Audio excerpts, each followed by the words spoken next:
Welcome to the Smart Factory podcast, brought to you by Catalyst Connection, where every day we work to support manufacturers at the intersection of technology, data, and workforce development, turning today's factories into smart connected enterprise, powering the next generation of American manufacturing. This is the Smart Factory podcast. But first, a word from our sponsors making this show possible. In manufacturing, the margin for error is razor thin. The decisions you make about technology, taxes, and operations don't just affect this quarter. They shape the next decade. Schneider Downs brings the deep industry expertise to turn that complexity into confidence. Big thinking, personal focus. At work for your business. Learn more at schneiderdowns.com/manufacturing. As a manufacturer, you know energy and operating costs add up fast. But what if a grant could help you modernize your plant and save money? Reducing industrial sector emissions in Pennsylvania, RISE PA offers grants to manufacturers with fewer than 500 employees. Eligible projects can receive up to $500,000 to install more efficient equipment that cuts emissions and lowers utility bills. Modernize your plant, reduce costs, and strengthen PA's manufacturing future. Learn more and see if you qualify at risepa.org. Welcome to the Smart Factory podcast. I'm Matt Holjes from Catalyst Connection. You know, it was about a century ago, famed retailer John Wanamaker said, "Half the money I spend on advertising is wasted. The trouble is, I don't know which half." Well, today, artificial intelligence may be solving that very problem. Our guest is Akaash Ramakrishnan of AdSkate, a company that is using AI-powered synthetic audiences to help organizations test campaigns before they even launch. The result? Reduced waste and ad spend. So Akaash, welcome to the Smart Factory podcast. It's a pleasure to have you here. Thank you. Thank you for having me. So for our audience who might not know about you or AdSkate, could you give us an overview of who you are and what you guys do? Yeah, the quick 30-second summary is that AdSkate essentially is a company that was incubated out of Carnegie Mellon, and we are a AI-centric platform which focuses on studying synthetic audiences as well as providing solutions from an advertising landscape when you throw your ads out there in terms of LinkedIn and any other forum too.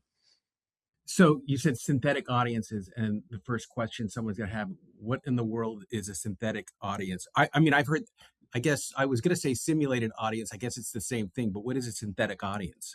Yes, simulated audiences or synthetic audiences are essentially a method in which you can study an audience and rapidly prototype. So just to deep dive a little bit further, is that we live in an age in which people want information extremely quickly. Back in the day, we would focus on research that would come from Kantar, that would come from Nielsen.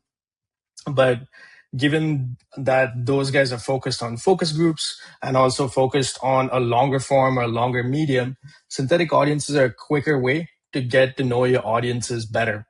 The rationale and the notion is pretty much the same, but the pipeline or the methodology applied to study your audiences are a little different. So if I'm talking to a manufacturer, I guess the easiest way for me to explain this to them is that a synthetic audience is basically a digital twin for your marketing plan, right? Absolutely. You hit the nail. So how do you build those audiences? Because I think I saw on your site that you had over 1,000 synthetic audiences. Does that mean you have 1,000 unique personas, or how is that structured? Right. And I think you've answered the question in itself. We have about 1,000 different types of personas. These personas dovetail into ethnographic, demographic, psychographic personas. And each persona has its own interesting book of information in it. So for example, if you're trying to study a persona that is a plant operator, the information that is stored for a plant operator would be much different from someone who's, let's say, an operations manager in a specific firm. So that way, when let's say either Catalyst Connection or if you're dealing with a specific brand, you're able to get a book of information or a set of information that lands up being unique for that specific audience set. So if I'm a manufacturer, I can dial up a persona basically with AdSkate or working with AdSkate. And I say, for instance, I'm selling a technical product. your audience will help to evaluate the creative. Is that what the tool does to make sure that it's hitting the point? Yes, absolutely. So if you want to think about it from a landscape of, let's say, a client is about to launch a specific chemical product into the industry, and they want to get to know whether that ad creative or the creative in general is going to resonate with that specific audience set. So even before launch, they could test it. It's a form factor of prototyping. It enables them to understand whether there's appropriate resonation and also appropriate messaging too that could go out there. So will your platform evaluate just online ads, or what kind of creative can it evaluate? It could evaluate everything under the sun. So be it audio, be it text, be it online ads, be it any form of visual or textual communication, the platform can understand it and then can provide you an appropriate recommendation for it. So without giving away the secret sauce, how have you been able to build these data sets, these large data sets to test these? Yeah, this kind of dovetails a bit into our journey as a company. So when we started off as a contextual targeting company. And being a contextual targeting company, we were studying different cohorts. So you could think of a cohort like a business vertical. So we were studying, let's say, the automotive business vertical. Then we studied many different verticals. And in that manner, we started compiling information about many different audience sets. So that enabled us over the course of time to build many different audience sets, made it robust enough. And that's how the synthetic audience or simulated audiences, like you mentioned, we were able to build out. All right, so here's another tough question I think I'm going to throw at you. How do you know it works? Yeah, this is a great question. So, and this is something that even our customers and even potential customers ask us too. So the way we have realized that it works is that we have done, let's say, an A/B test with them. We've asked them to even run their own research and their own analysis on their own, as well as implement us. So by doing a simple A/B test, they've realized that it works. That's one side of the aisle. The other side of the aisle is that and this goes back to your previous question too, the way in which we have built this is that we study research papers, we study live articles, we study a lot of contextual information. So we know that like these different data points land up becoming the fuel for how a specific audience is studied.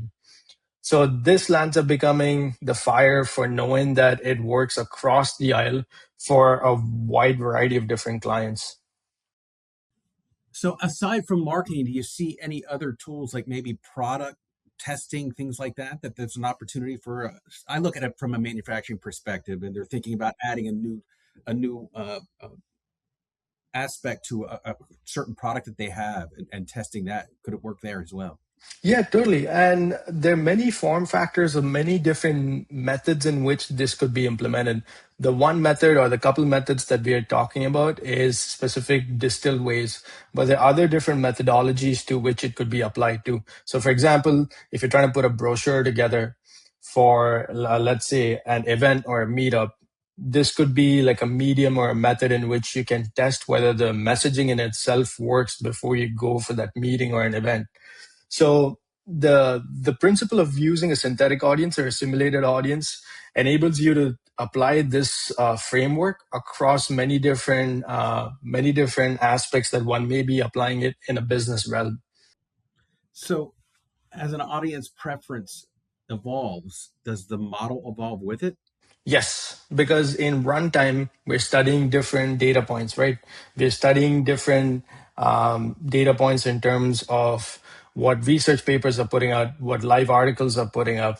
So based on that, the data sets are refreshed every 2 days, and because of which you essentially have, let's say, uniqueness and newness across the different audiences. Oh, so it's actually pulling in data from things like white papers and things like that. Okay. That's really interesting. Akaash, if you don't mind, we're gonna take a quick break here so we can hear from some of our sponsors and be right back into the conversation. In manufacturing, unexpected losses don't ask for permission. A single equipment failure, a liability claim, or a workforce gap can stop production, and your bottom line, cold. Henderson Brothers works with manufacturers who know that real protection goes beyond a policy. From property and workers' comp to cyber coverage and employee benefits, they build solutions around your operation, not a one-size-fits-all checklist. Personal, proactive, present. That's Henderson Brothers. Learn more at hendersonbrothers.com.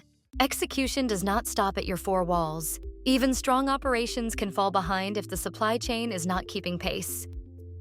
KDL Logistics works with manufacturers to close that gap. From freight optimization and carrier management to real-time visibility and cost control, they help keep product moving without disruption. Learn more at kdllogistics.com. So if I'm a manufacturer and I'm thinking about stepping into something with AdSkate, how early in a campaign should I be testing a simulated audience or a synthetic audience?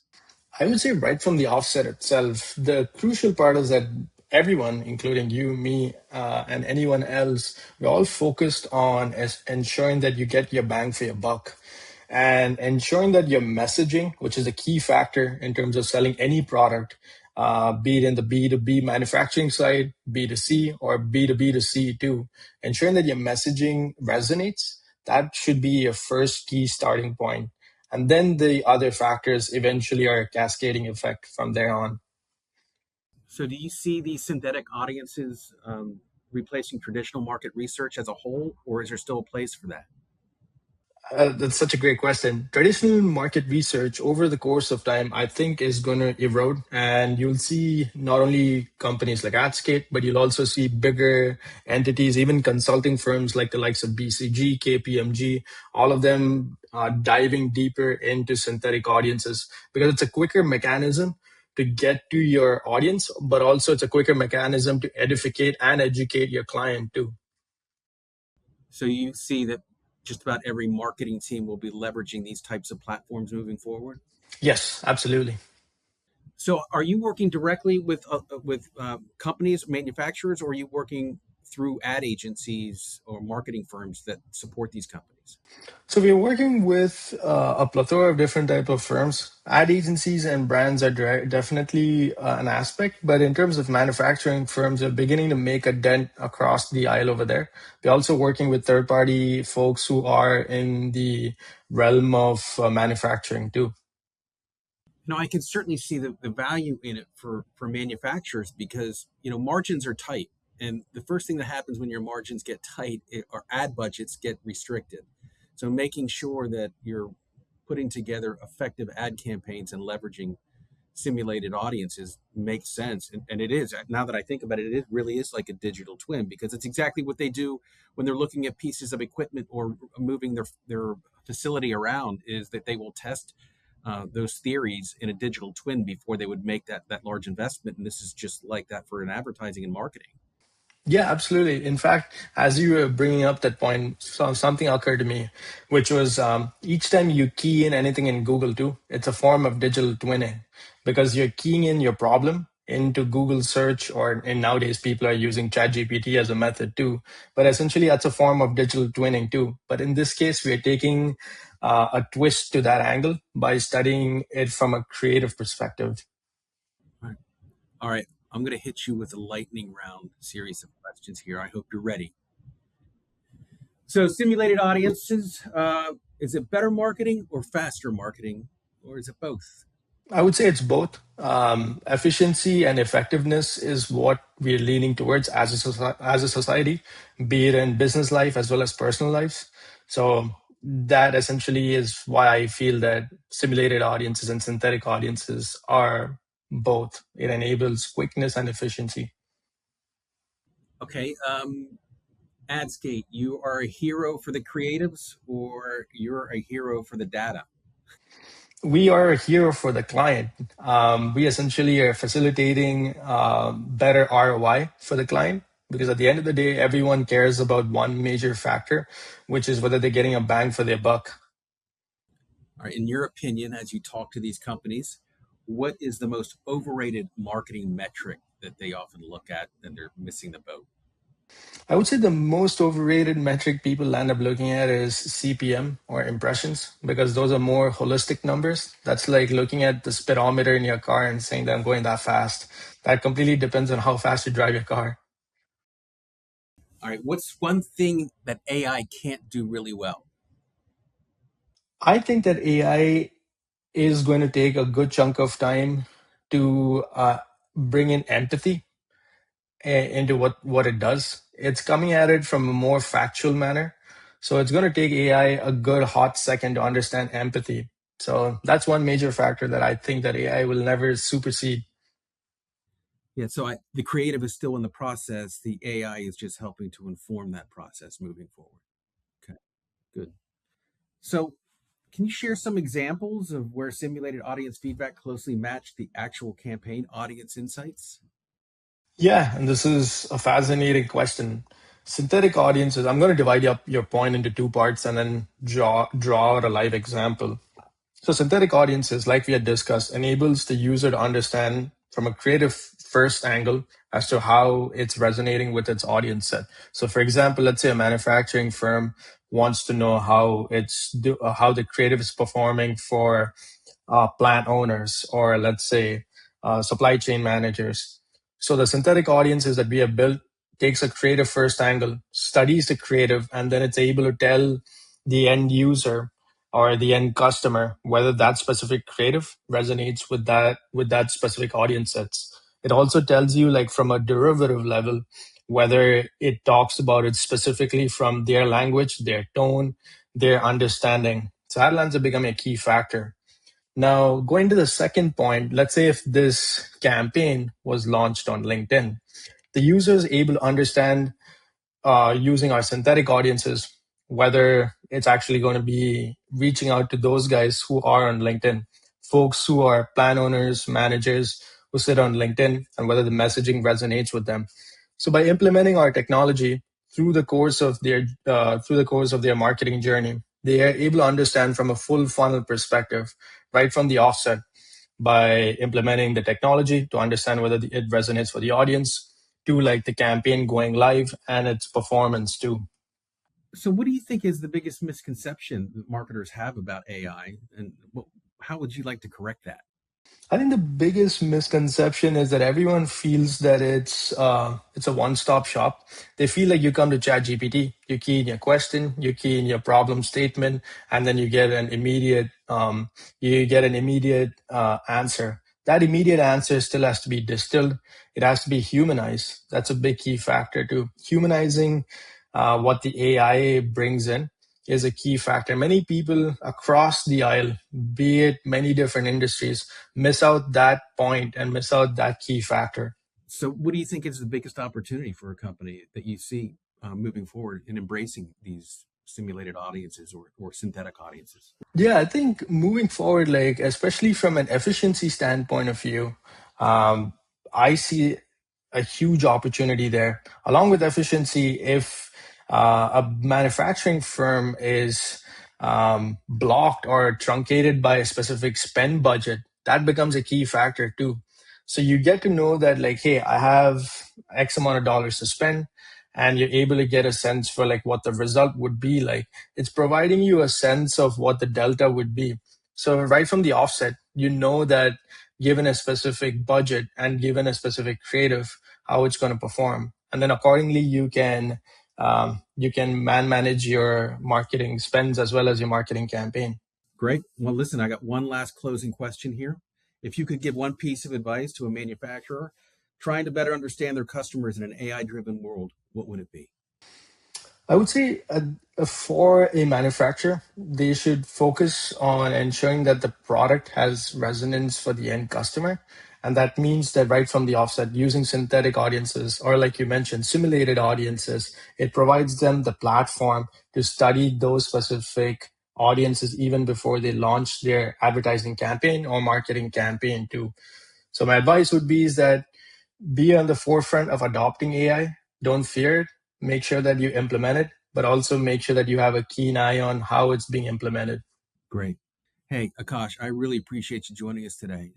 It was really insightful. I think that this idea around simulated audiences is going to be really important for manufacturers moving forward, if not all business moving forward. So I wish you guys the best of luck. We love the fact that you're a Pittsburgh-based company from CMU, and it just seems that there's some of the greatest technology around in manufacturing seems to be coming out of that university. Thank you once again, Matt. That's all for today's episode of the Smart Factory Podcast. Thanks so much for listening. If you found today's conversation valuable, be sure to subscribe, leave us a review, and share it with someone in your network who's navigating the future of manufacturing.